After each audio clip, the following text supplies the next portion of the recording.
Hi guys, hello and welcome back to my channel love beauty on duty. आज के इस video में हम बात करेंगे वीक प्रेगनेंसी सिम्टम्स के बारे में।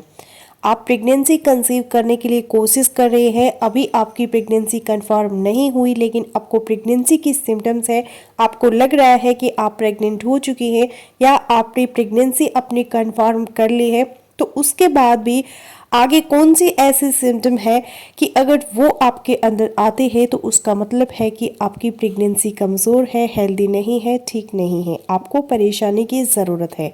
प्रेगनेंसी आपकी ख़राब हो सकती है, आपको अपने डॉक्टर के साथ फ्रीक्वेंट इन टच रहने की ज़रूरत है। इसी चीज़ पर बात करेंगे आज की इस वीडियो में। तो चलिए बिना देरी के वीडियो शुरू कर लेते हैं। वीडियो अगर आप लोगों को यूज़फुल लग रहा है तो प्लीज़ वीडियो को लाइक और शेयर कीजिएगा। चैनल पर पहली बार आए हैं तो प्लीज़ चैनल को बिना सब्सक्राइब किए मत जाइएगा। तो हम बिल्कुल शुरू से बात करेंगे कि जब आप प्रेगनेंसी कंसीव करने के लिए कोशिश कर रही हैं, आपने अभी टेस्ट नहीं किया, पीरियड्स की डेट मिस हो गई है, प्रेगनेंसी की सिम्टम है, आपको लग रहा है कि आप प्रेग्नेंट है, प्रेगनेंसी ठहर चुकी है, तो अगर आपकी प्रेगनेंसी कमज़ोर है, इसका आगे बढ़ने का कोई चांसेस नहीं है, तो कौन सी सिम्टम हो सकती है? इसमें सबसे पहली और इम्पॉर्टेंट जो सिम्टम है वीक प्रेगनेंसी की, वो है वजाइनल ब्लीडिंग। अब यहाँ पर महिलाएं बहुत ज़्यादा परेशान होती है और कन्फ्यूजन का शिकार होती है कि उनको ब्लीडिंग अगर पीरियड डेट से पहले थोड़ी बहुत होती है तो वो उनको देखकर भी थोड़ी बहुत परेशान हो जाती है। अगर आपके साइकिल का 21वां या 22वां दिन चल रहा है, उस टाइम पे आपको यानी कि आपके पीरियड आने से एक हफ्ता पहले थोड़ी बहुत ब्लीडिंग होती है तो उसको देख के परेशान नहीं होना।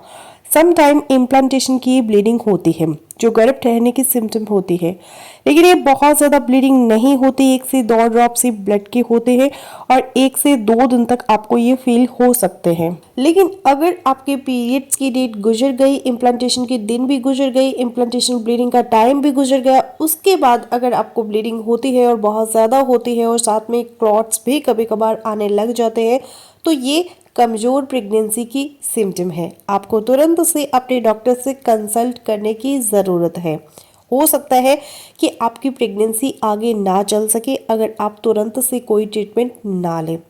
इस शुरुआती कमज़ोर प्रेगनेंसी की कोई और रीज़न हो सकती है, हो सकता है कि आपके अंदर क्रोमोसोमल डिफेक्ट्स हो, स्पर्म के अंदर या एग के अंदर या महिला के अंदर जो बच्चेदानी है उसकी एंडोमेट्रियम है सही तरह से ना बनी हो, या एग्स की या स्पर्म की क्वालिटी में फ़र्क हो, पुअर क्वालिटी की हो, या आपके अंदर कोई इन्फेक्शन है या खून की कमी है या एज फैक्टर आपके एज ज़्यादा है, तो शुरुआत के अंदर आपकी प्रेगनेंसी ख़राब होने के चांसेस हो सकते हैं।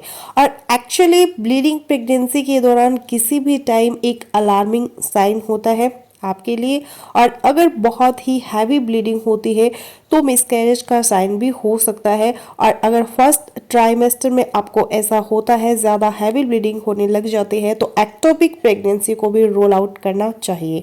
और इसके साथ साथ एक कंडीशन होती है जिसको कहते हैं प्लेसेंटा प्रीविया, यानी आपका जो बच्चा जुड़ा वो ओवल थी, वो नीचे अटैच हो गई बिल्कुल सर्विक्स के मुंह के पास, तो ऐसी कंडीशन में भी आपको ब्लीडिंग रहेगी।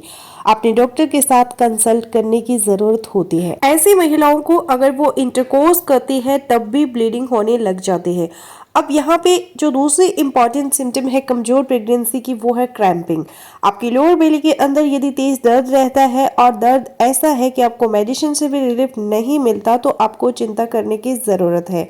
हाँ, प्रेगनेंसी के शुरू में अगर आपको थोड़ा बहुत इम्प्लांटेशन पेन होता है जो कि लोअर बेली में नीचे, कई बार मैंने वीडियोस में डिस्कस किया हुआ है, प्रिकिंग टाइप जो पेन होता है वो नॉर्मल होता है, या आपके हार्मोन की वजह से आपको पेट के अंदर ब्लॉटिंग गैस होने लग जाती है, उसकी वजह से थोड़ा बहुत पेन है वो नॉर्मल होता है। लेकिन पेन तेज है, मेडिसिन से रिलीफ नहीं होता, साथ ही साथ कमर में भी दर्द जा रहा है और आपकी थाइस में भी आता है और साथ ही ब्लीडिंग हो रही है, तो ये मिसकैरेज की तरफ आपको लेके जा रहा होता है, ये भी कमजोर प्रेगनेंसी की सिम्टम मानी जाती है।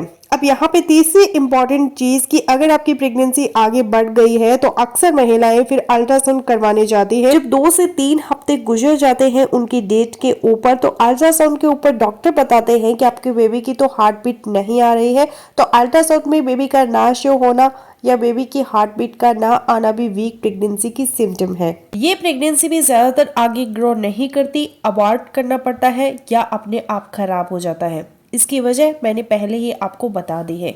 अब वीक प्रेगनेंसी की चौथी सिम्टम, आपकी प्रेगनेंसी आगे बढ़ गई है, अब आप अपने डॉक्टर के पास चेक करवाने जाते हैं तो डॉक्टर आपकी फंडल हाइट मैयर करते हैं। ये फंडल हाइट आपके बेबी का जो बम्प होता है उसको मैयर किया जाता है। प्यूबिक बोन से लेकर ऊपर स्टमक तक जो उभार होता है आपकी बेली का, उसको मैयर किया जाता है। अगर ये बच्चे की जो जेस्टेशनल एज है उसके अकॉर्डिंग फंडल हाइट कम आ रही है तो इसका मतलब है कि बच्चे की ग्रोथ ठीक नहीं हो रही। अगर बहुत ज़्यादा आ रही है तो एक्सेसिव ग्रोथ हो रही है, कोई और प्रॉब्लम भी हो सकता है। फिर डॉक्टर आपका अल्ट्रासाउंड करते हैं जिसमें अगर आपका IUGR पॉजिटिव आ जाता है, यानी कि इंट्रा यूटेराइन ग्रोथ रिस्ट्रिक्शन जिसको कहते हैं, तो भी आपको चिंता करने की ज़रूरत है। ये चीज़ें हाई ब्लड प्रेशर की वजह से भी हो सकती है, आपको हाई शुगर की वजह से भी हो सकती है। दोनों चीज़ें आपको प्रेगनेंसी के दौरान मॉनिटर करना ज़रूरी होता है।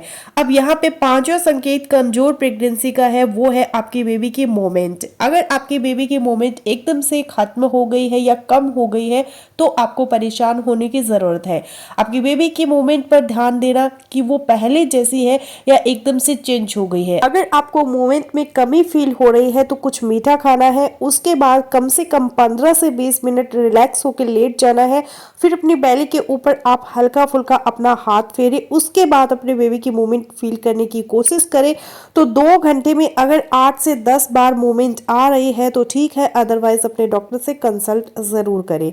अब यहाँ पर वीक प्रेगनेंसी की जो छठी सिम्टम है कि आपकी प्रेगनेंसी आगे बढ़ती चली गई, करीब 3rd ट्राइमेस्टर पहुंच गई, 20 हफ्ते से ज़्यादा की आपकी प्रेगनेंसी हो गई। इस दौरान में अगर आपको कुछ खास टाइप की सिम्टम रहती है, जैसे कि आपको तेज सर दर्द रहता है, आपको पेट में तेज दर्द रहता है, आपके नज़र में प्रॉब्लम है, आपको थोड़ा धुंधला नज़र आने लगता है, या आपका ब्लड प्रेशर साथ में थोड़ा हाई रहता है, हाथों और पैरों में आपको सूजन आ जाती है, यूरिन के अंदर आपको प्रोटीन आना शुरू हो जाता है, तो ये एक खतरनाक चीज होती है। इसको अपने डॉक्टर से आपको तुरंत से डिस्कस करना है। इसको प्री क्लैम्सिया कहते हैं। ये आपके लिए और आपके बेबी के लिए भी खतरनाक चीज होती है। और नंबर 7 पर, अगर आपके पाँव में और टांगों पर सूजन है, थोड़ी बहुत सूजन तो नॉर्मल प्रेगनेंसी में होती है, लेकिन अगर बहुत ज़्यादा है या एक टांग पर ज़्यादा है और एक टांग पे कम है, या सूजन इतनी ज़्यादा है कि आपकी लेग के ऊपर की और आपको बहुत ज़्यादा पेन महसूस होता है और टांगों के ऊपर हल्के नीले रंग की वेन्स उभर गई है, तो इस कंडीशन को हम कहते हैं DVT, डीप वेन थ्रोम्बोसिस।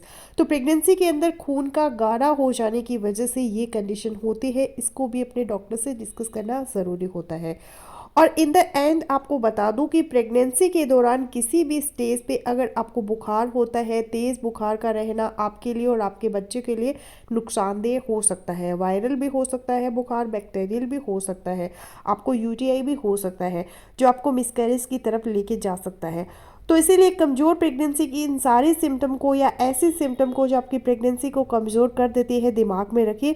अगर आपको कुछ ऐसे सिम्टम आपको शो हो तो आपको परेशान नहीं होना, अपने डॉक्टर के साथ फ्रीक्वेंट विजिट करना है और एंटीनेटल केयर अपनी ज़रूर करने हैं। तो फ्रेंड्स, बस यही था आज का वीडियो। आई होपफुली मेरा आज का वीडियो आप लोगों के लिए यूज़फुल रहेगा। सो मिलती हूँ नेक्स्ट वीडियो में, तब तक के लिए बाय बाय।